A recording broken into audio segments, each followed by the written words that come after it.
नमस्कार, IND 121 में आपका स्वागत है। मैं हूं आपके साथ नवीन पुरोहित और आज हमारे साथ चर्चा करने के लिए मौजूद हैं भोपाल स्मार्ट सिटी के CEO, युवा और ऊर्जावान IAS आदित्य सिंह जी।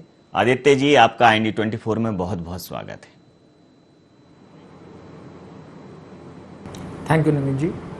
आदित्य जी, जिस प्रकार से स्मार्ट सिटी की जो परिकल्पना है, कॉन्सेप्ट है, लोगों के जेहन में स्मार्ट सिटी का नाम आते ही एक ऐसे कॉन्सेप्ट की, ऐसी परिकल्पना की एक कल्पना या एक सोच जन्म लेती है, जहां उसे लगता है कि वो जहां रहेगा वहां उसकी जो सुविधाएं हैं, उसका जो जीवन स्तर है, उसकी रोज़मर्रा की ज़रूरतों के लिए जो फैसिलिटीज़ हैं वो बहुत ही एडवांस होंगी, उन्नत होंगी। एक बार स्मार्ट सिटी की परिकल्पना पर आपकी समग्र प्रतिक्रिया चाहूँगा।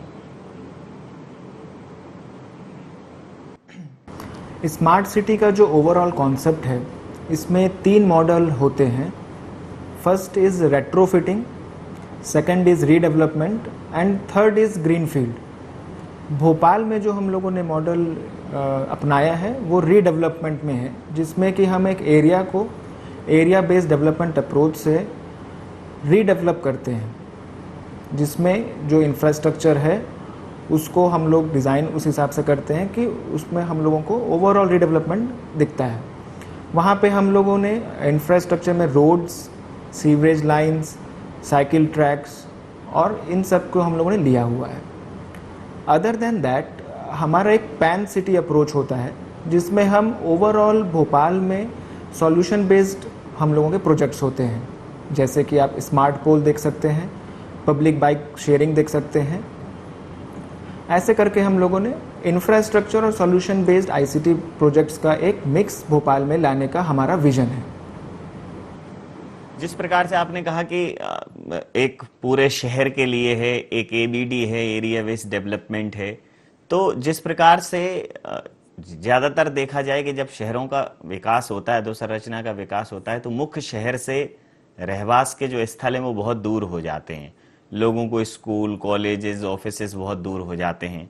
तो स्मार्ट सिटी एक यूनिट हो गई है, नगर निगम एक और इकाई हो गई है, टाउन एंड कंट्री प्लानिंग एक और इकाई हो गई है। सामान्यतः ये देखा जाता है कि कई बार अनियोजित विकास हो जाता है। तो क्या नगर निगम, टाउन एंड कंट्री प्लानिंग और स्मार्ट सिटी एक आपस में समन्वय के साथ आगे काम करेंगे, ताकि जो भी डेवलपमेंट हो वो ऑटोमेटिकली एडवांस ही हो, स्मार्ट ही हो? स्मार्ट सिटी की भूमिका, जब ये कॉन्सेप्ट जब से प्रचलन में आया है, कितनी महत्वपूर्ण रहने वाली है अधोसंरचना के विकास में? नगर निगम हमारी पेरेंट बॉडी है।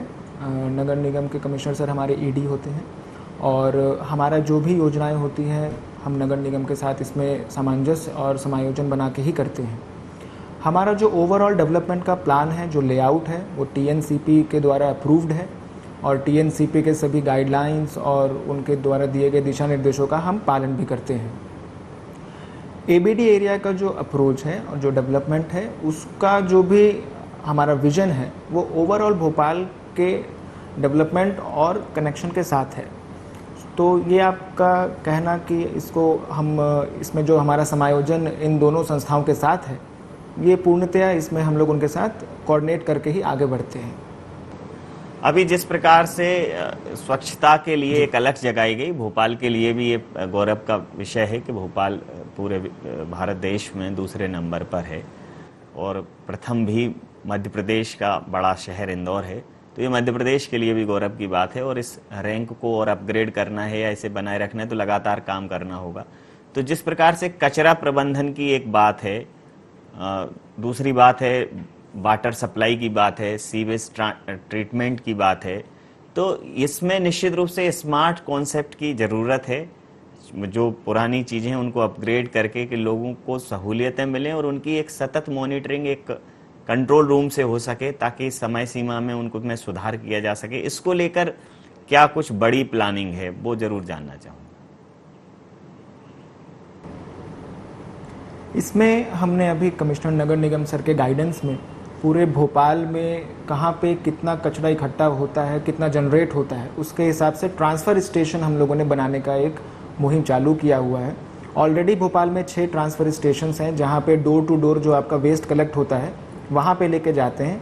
उनको कॉम्पैक्टर के माध्यम से हमें कैप्सूल के वर्जन में उनको अपने हुक लोडर में उसको लेके जो यहाँ पे हमारा डंपिंग साइट है वहाँ पे लेके जाते हैं। जी।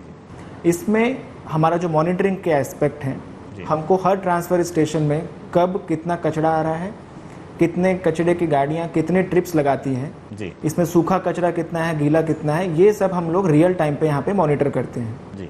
साथ ही हमारी सभी कचरे की जो गाड़ियाँ हैं वो जीपीएस एनेबल्ड हैं और उनका जो मूवमेंट है वो उनके ही एरिया में है, ये भी हम यहाँ से मॉनिटर करते हैं। जी। तो इस दिशा में हम लोगों को आगे बढ़ना है और भोपाल का इस बार जो स्वच्छता सर्वेक्षण है उसमें भी स्मार्ट सिटी का हमने अपना रोल इसमें लिया है। एंड इस बार हम लोग यही एम कर रहे हैं कि हम लोग भोपाल को फर्स्ट लाने का पूरा प्रयास रहेगा। जी।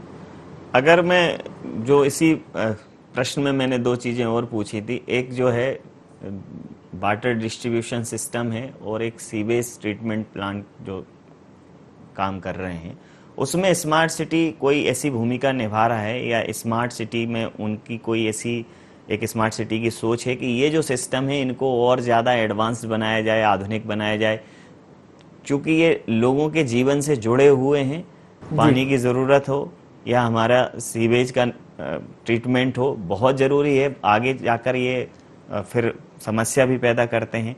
तो अभी जो भी हो रहा है उसमें और क्या ऐसा सोचा जा रहा है नई तकनीकों का इस्तेमाल करते हुए कि इसको और एडवांस बनाया जाए ताकि हम अधिकतर जो घर हैं उनको ये सुविधाएं मुहैया करा सकें, कॉलोनी में ये सुविधाएं पहुंचा सकें, उनको अपग्रेड कर सकें? जी, इसमें मैं ये बताना चाहूँगा कि हमारा जो वाटर सप्लाई का और सीवेज ट्रीटमेंट का है, वाटर सप्लाई के लिए स्काडा करके जो एक हमारी टेक्निक होती है वो ऑलरेडी हमारे यहाँ पे चल रही है, ऑनगोइंग है। और हम सभी 12 वाटर ट्रीटमेंट प्लांट्स को और 175 ओवरहेड टैंक्स को हम इसके माध्यम से कनेक्ट करेंगे। जी। और ख़ासकर हमारे एबीडी एरिया में भी हम ये टेक्नोलॉजी रखेंगे जिसमें हमें रियल टाइम कब कहाँ कितना पानी पहुँच रहा है ये पता रहेगा। जी। और यदि कहीं भी किसी भी पाइपलाइन में कोई फ्लॉ होता है तो वो हम इसमें देख सकते हैं। जी।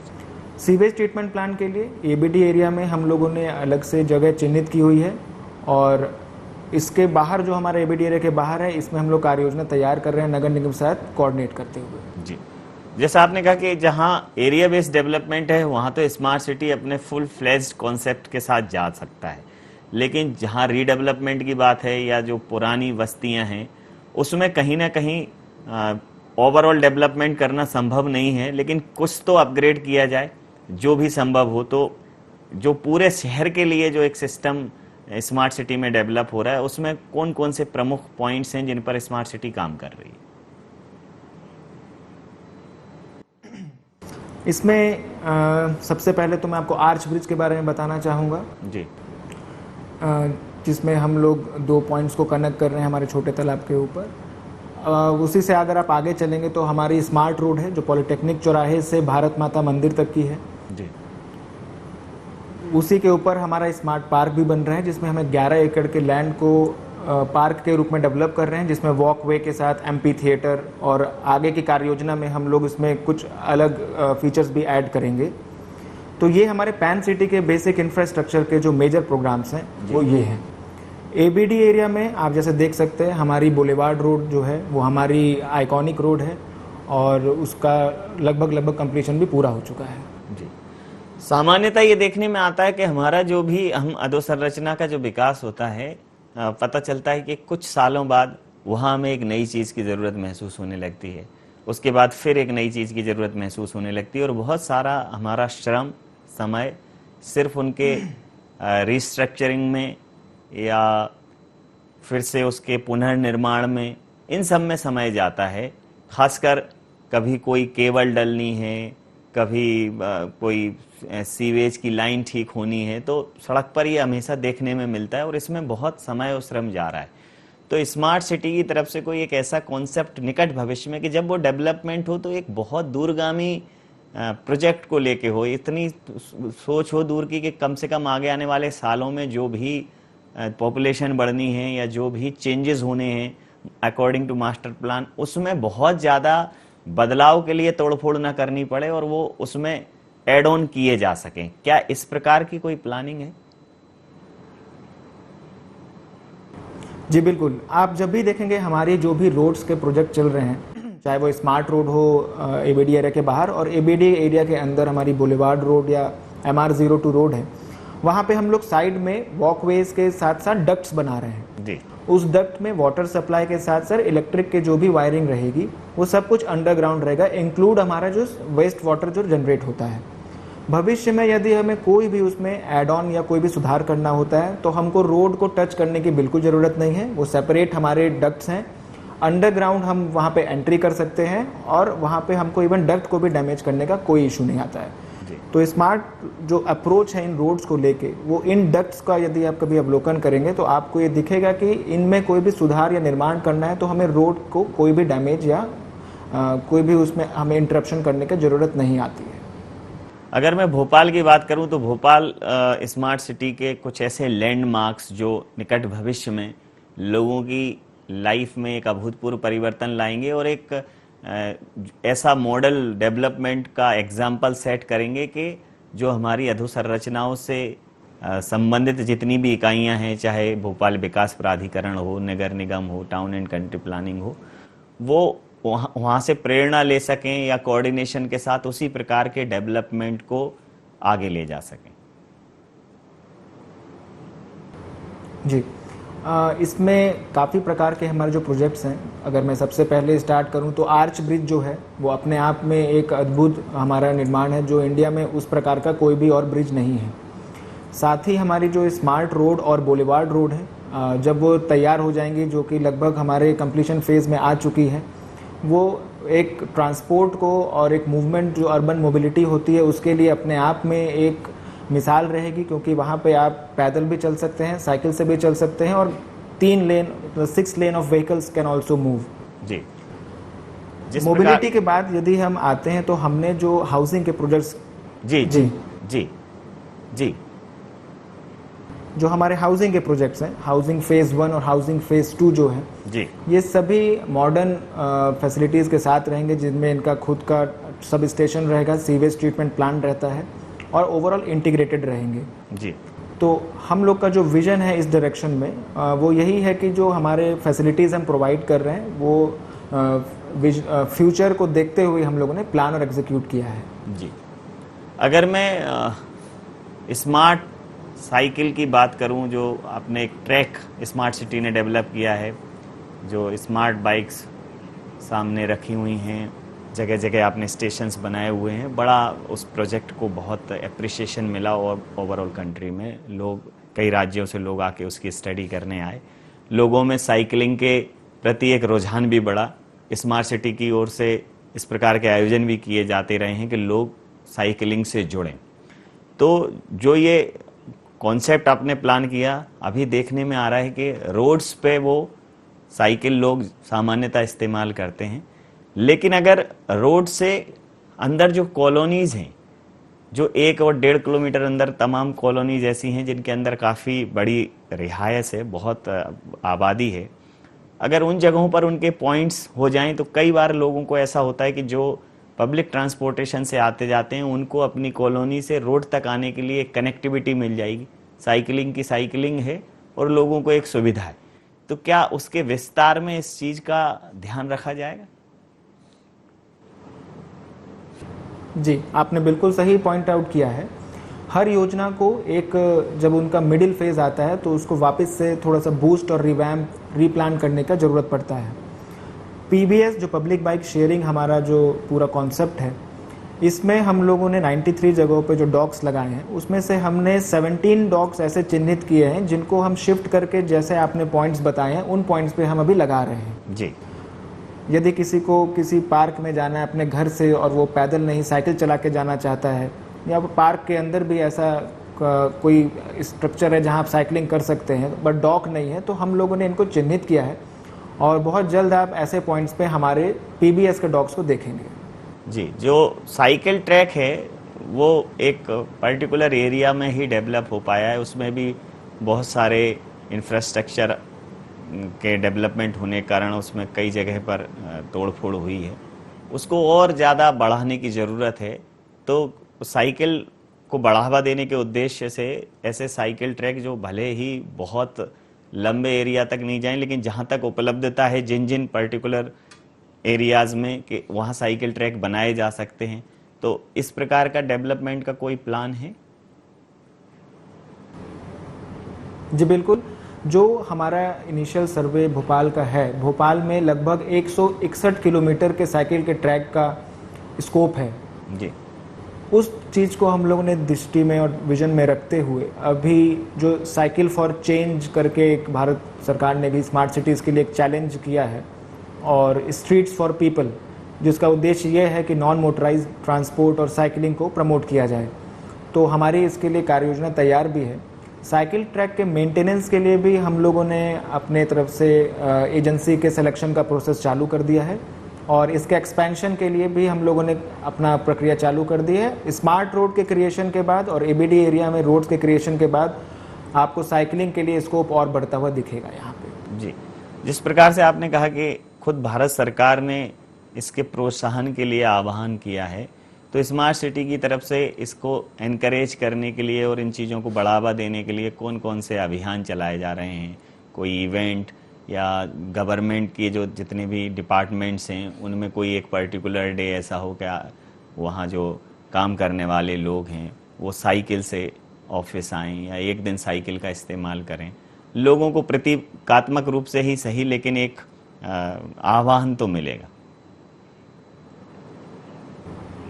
जी बिल्कुल। साइकिल फॉर चेंज जो हमारा चैलेंज है, इसके अंतर्गत हम लोगों ने काफ़ी सारी अभी गतिविधियां की भी हैं, जिसमें जैसा आपने कहा ऑफिस के लिए आप साइकिल से जाएं, तो इसमें हम लोगों ने स्मार्ट सिटी में भी हम लोग साइकिल से ही ऑफिस आए थे उस दिन। साथ में ही हम लोग आगामी जो इवेंट्स होने वाले हैं स्ट्रीट फॉर पीपल और साइकिल फॉर चेंज को कंबाइन करके इस रविवार को ही हम लोग यहाँ पे भोपाल के समस्त नागरिकों के लिए हम लोग एक इवेंट ऑर्गेनाइज कर रहे हैं, जिसमें नॉन मोटराइज्ड हमारा ट्रांसपोर्ट, साइकिलिंग हो गया, चाहे आप जॉग करना चाहते हैं वो, और काफ़ी सारी ऐसी एक्टिविटीज़ जो कि आपके हेल्थ को और आपके मेंटल स्टेट को बढ़ावा देती हैं, और उसके लिए हम लोगों ने संडे को प्लान भी किया है। तो इसका वेन्यू हम लोगों ने जो बोट क्लब का रोड है उसमें रखा हुआ है, और संडे को हम लोग morning 7 AM to 9 AM we are going to execute this thing. Corona काल में लोगों के जीवन स्तर में एक अप्रतिम सा बदलाव आया है। बहुत सारी चीज़ें थमी हैं, बहुत सारी चीज़ें बदली हैं, बहुत सारी नई चीज़ों को एडॉप्ट करना पड़ा है, और इस पूरी प्रक्रिया में अगर कुछ नहीं थमा है तो वो है साफ सफाई की प्रक्रिया। जो हमारे सफाई कर्मी थे वो पूरे मुस्तैदी से जुटे रहे, और उस दौरान मॉनिटरिंग करना और उस सारी चीज़ों को प्रॉपरली अपडेट करना। और कई बार ऐसा हुआ कि चूंकि जब कोरोना का संकट आया तो जो हॉस्पिटल का वेस्टेज है वो और भी ज़्यादा सामने आया। महामारी के दौरान लगातार पीपी किट्स चेंज करना, तो एक बड़ी चुनौती उस दौरान सामने आई होगी। नगर निगम एक पेरेंटिंग बॉडी है, लेकिन इसका स्मार्ट सिटीज स्मार्ट तरीके से उसका निस्तारण और प्रबंधन, इसमें क्या कोई स्मार्ट सिटी की भूमिका थी? जी बिल्कुल। हमारा जो integrated control and command centre है, आज के डेट में भी हमारा डिस्ट्रिक्ट का कॉल सेंटर हमारे integrated control and command centre के माध्यम से किया जा रहा है, जिसमें कि हम जो भी लोग होम आइसोलेटेड हैं उनको वीडियो कॉल के माध्यम से हम उनकी मॉनिटरिंग कर रहे हैं। साथ ही जो लोग एडमिट होने की श्रेणी में आते हैं उनको किस अस्पताल में भेजना है उसका भी हम लोग यहाँ से समायोजन कर रहे हैं। इसके अतिरिक्त हम लोग समय समय पर हमारे जो कंसल्टेंट्स हैं उनके माध्यम से ये एनालिसिस भी करते हैं कि किस क्षेत्र में कोविड बढ़ रहा है। हमने एक हीट मैप भी जनरेट किया है, ट्रेंड एनालिसिस भी करते हैं, जिसमें हम क्षेत्रवार, वार्डवार, थानेवार हमारे पास सारे डेटा होते हैं कि किस क्षेत्र में संक्रमण की स्पीड कितनी है, कैसे हो रही है और उससे कैसे रिकवर करना है। जी, अगर मैं स्मार्ट सिटी के अभी महत्वाकांक्षी प्रोजेक्ट्स की बात करूं, हर व्यक्ति की अपनी एक कार्यशैली होती है। वो चाहता है कि अपने कार्यभार के दौरान कुछ ऐसा रिमार्केबल करके जाए जो लोगों को याद रहे, एक ऐसा माइल्स स्टोन वहाँ एस्टेब्लिश करे। तो अभी क्या प्राथमिकताएं हैं इस बतौर सीईओ के स्मार्ट सिटी में, क्या क्या प्राथमिकता के आधार पर करना है? हमारी सर्वोच्च प्राथमिकता है जो प्रोजेक्ट्स चल रहे हैं उनको इंफ्रास्ट्रक्चर प्रोजेक्ट्स को कंप्लीट करना। तो हमारी इंफ्रास्ट्रक्चर में हाउसिंग और रोड्स को हम लोग कंप्लीट करने के लिए हमारी सर्वोच्च प्राथमिकता है, जिसमें हाउसिंग फेज़ 1 जो दशहरा मैदान के पास है पलाश रेसिडेंसी के सामने जी। उसमें हम लोग कंप्लीशन के ओर बहुत तेज़ी से बढ़ रहे हैं। रोड्स में आप देख सकते हैं हमारी boulevard road, MR02 road, smart road, इन सब को हम लोगों ने लगभग 95% कंप्लीट कर लिया है। आर्च ब्रिज जो हमारा है वो भी फिनिशिंग स्टेज पे है।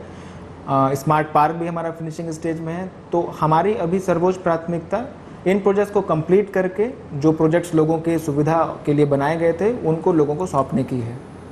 एक और बहुत महत्वपूर्ण प्रश्न है, अंतिम प्रश्न भी मानिए इसको, कि जो नगर निगम आपकी जो पेरेंट बॉडी है, नगर निगम की बहुत सारी जो सर्विसेज हैं वो आम आदमी के जीवन से जुड़ी हुई हैं। तमाम सारे सर्टिफिकेशन, परमिशंस, लोग उसके लिए नगर निगम के कार्यालयों में अक्सर आपको दिख जाएंगे। थोड़ा उनको समय भी लगता है।